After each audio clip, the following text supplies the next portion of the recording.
Hey, I'm Ron Drotos from keyboardimprov.com, and welcome to our journey through the real book, number 198. Almost halfway through the real book, 400 tunes. I'm doing one a week, usually on Fridays, and it's an 8-year project I'm doing for myself and for you to help us learn not just how to play the notes on the page and do a little improv. You know, that's part of it, right? But it's really how to approach these tunes in a way that is in the tradition of really how everybody's always learned jazz standards, by knowing some of the original recordings, the culture that created it, the musical culture, and sort of in a holistic way. You know, so it's you could look at it as a jazz piano lesson on how to learn a tune, not just how to play a tune, but sort of both. So JuJu is by one of my 3 or 4 favorite jazz musicians, Wayne Shorter. If you don't know his stuff yet, check it out, both his solo work like this, also his work with Art Blakey and the Jazz Messengers, Miles Davis. Art Blakey was like late 50s, early 60s, maybe early 60s, I guess, with Wayne. Probably started in around 1960, might have been earlier. And then Miles Davis, yes. Miles was waiting for Wayne Shorter to join his group, and he was the saxophonist that he had been looking for after Coltrane and Cannonball Adderley had left the group in the late 50s, early 60s. Coltrane stayed a little later. And Wayne Shorter really brought his own tunes to the Miles Davis group, like ESP and tunes like that. But this is from one of his Blue Note records as a leader. And he didn't have a huge solo career. They kind of started one, you know, in the late 60s after he left Miles Davis, early 70s. Didn't really go anywhere. Then he joined Weather Report, co-founded Weather Report with Joe Zylinol, and the rest is really jazz fusion history after that. But this is from one of his Blue Note records. He made a lot of these records at the same time he was with Miles. And they did not perform these tunes live for the most part, but they're great tunes, and everybody else has played them. And JuJu is from the, it's the title cut of the album JuJu. 1965 is one of my favorite Wayne Shorter records because it's a quartet. And he often had another horn player, often Freddie Hubbard on trumpet, and, you know, great player, right? But for me, there's a special place in my heart for his quartet records. I don't know, it just sounds kind of a little more free, a little less arranged, and just I don't know, there's something maybe a little looser about them, for me at least. Wayne certainly knew the material better than anybody, because they were just coming to the sessions and playing the tunes for the first time often. And he stretches out a little more. This particular album has McCoy Tyner on piano. A lot of Wayne's solo material had either Herbie or McCoy. This is one of the McCoy albums.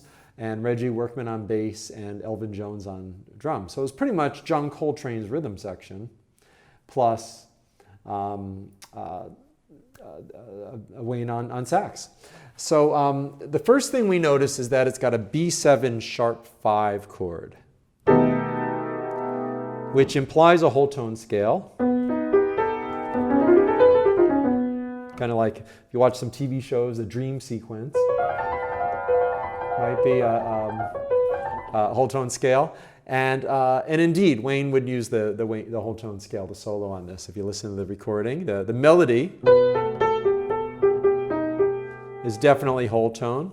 And then it goes down a half step to a B flat 7 sharp 5. And you can use the whole tone scale to improvise on that too. And then the tune starts getting a little more traditional in its chords. Not necessarily a traditional chord progression, but the chords themselves aren't basically based on the whole tone scale anymore. So just the first two, maybe the A7, the third chord, you could do some whole tone on that too. The whole tone scale is associated with the French impressionist composers like Debussy, and you could do a lot of sort of dreamy things with it.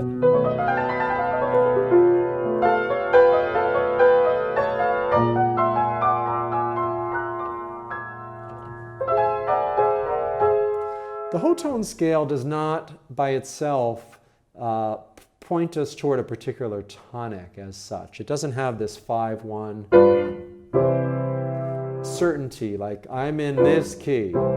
It's more like, what key am I in? And a little fun fact, when Mozart in the 1700s was composing a piece called The Musical Joke. He wanted to write music that sounded not like music, and he used the whole tone scale during a violin cadenza. And because for Mozart, which it was all about what key am I in, or if I'm not telling you what key I'm in, I'm eventually going to get back to that key. The whole tone scale with its tonal ambiguity, if you like, was sort of the height of anti-music. So he had a little fun with that. The violinist went up to the whole tone scale, the real high notes, and then of course the piece went back. Actually, if you don't know The Musical Joke, it ends in 3 keys at once, like Stravinsky. And Mozart wrote this in the 1700s. So check out The Musical Joke, also called The Village Musicians. So I'm going to start JuJu out of tempo, improvising with the B7 sharp 5 and a B whole tone scale. I think I'm going to start a little atmospherically and eventually get into this jazz waltz tempo.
The one thing I didn't do in life that I would have loved was to play with Wayne Shorter. And somehow we can play his tunes though, so maybe we can imagine that he's playing along or something like that. I did meet him for about 10 minutes. I had an introduction, high school friend of his, Bobby Thomas, who was my piano teacher, Billy Taylor's, the drummer in Billy's trio at the time, and I did some musical theater projects with Bobby as well. He had gone to high school in Newark, New Jersey with Wayne, so in around, 1990, 91, Wayne was playing at the Blue Note in the jazz club in New York City. And I told Bobby I was going down. And he said, oh, make sure you go say hi to Wayne for me. So in between shows, I went up and I talked to Wayne's band members. Terry Lynn Carrington was playing drums. Tracy Wormworth was on electric bass. And Mitchell Foreman was on piano, keyboards. And I got to talk to them in a little bit. And then the dressing room that Wayne was in, the door was wide open. I got there right after the set ended and Wayne had gone up. And I just sort of knocked on, he was just sitting on this bed actually, and there's a sofa across from it, just sort of sitting there. And I said, pardon me, Mr. Shorter, but I'm a friend of Bobby Thomas's. He says hi, and he goes, oh. And I said, mind if I come in? He said, yeah, come on in. So I kind of closed the door a little behind me so that other people might not be as brave. It wasn't as inviting for other people. So I just took about 5 minutes of his time, but he was great. We're sitting right across from each other. Our faces were about that far apart, just talking, and I just mentioned a few things about his music. He was very polite, listened, and really gave me his 100% focus for a few minutes, and then I let him rest. I got out of there. But every time I play a tune like this, it's my moment with Wayne Shorter, so hopefully it can be yours too. Thanks for joining me here. Next week we will be on the 199th tune, June and January. Very different tune, traditional ballad. And if you're interested in any help with your jazz piano playing, let me know. I give Zoom, Skype lessons, and I have a video course with hundreds of lessons at keyboardimprov.com. Thanks for being here. Enjoy the journey and let the music flow.